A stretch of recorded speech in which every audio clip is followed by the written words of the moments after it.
বিপিএলের দ্বিতীয় দিনের প্রথম ম্যাচে চিটাগাংকে ৩৮ রানে হারালো খুলনা টাইগার্স। প্রথম ইনিংসে ব্যাটিং করতে গিয়ে মোহাম্মদ নাঈম করেন ১৭ বলে ২৬ রানের একটি ইনিংস খেলেন। অন্য দিক থেকে উইল বেসেস্টো খেলেন ১৫০ স্ট্রাইকেতে ৭৫ রান। কাপ্তান মিরাজ করেন ১৮ বলে ১৮ রান। মহিদুল হাসান অঙ্কন অপরাজিত থাকেন ২২ বলে ৫৯ রানের একটি জোড়া ইনিংস খেলে। তাতে তাদের সংগ্রহ হলো ২০৩ রান ৪ উইকেটে। শরীফুল পান্ডে একটি উইকেট, আলিস আলী ইসলাম পেয়েছেন ২ উইকেট ২৭ রান দিয়ে। অন্যদিকে ব্যাটিংয়ে ভালো করতে পারেনি চিটাগাং।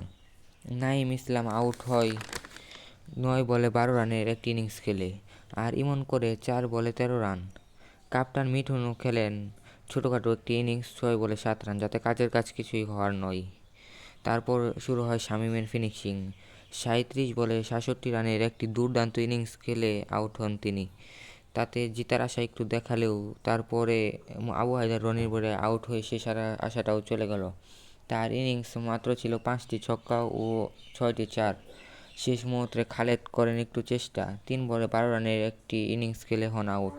খুলনার হয়ে মোহাম্মদ নেওয়াজ নিয়েছেন ২ উইকেট, হাসান মাহমুদ ৪ ওভারে ৩০ রান দিয়ে নেন ৩ উইকেট, আর আবু হায়দার রনি ৩ ওভারে ৪ বলে রান দিয়ে ৩ উইকেট নেন, আর নাসুম আর মিরাজ বাঁকাবি করেছেন ১ উইকেট। যাতে খুলনার হলো ৮ বল বাকি থাকতেই ৩৮ রানের জয়। এই জয়ে আত্মবিশ্বাসী খুলনা টাইগার্সের অধিনায়ক মেহেদী হাসান মিরাজ।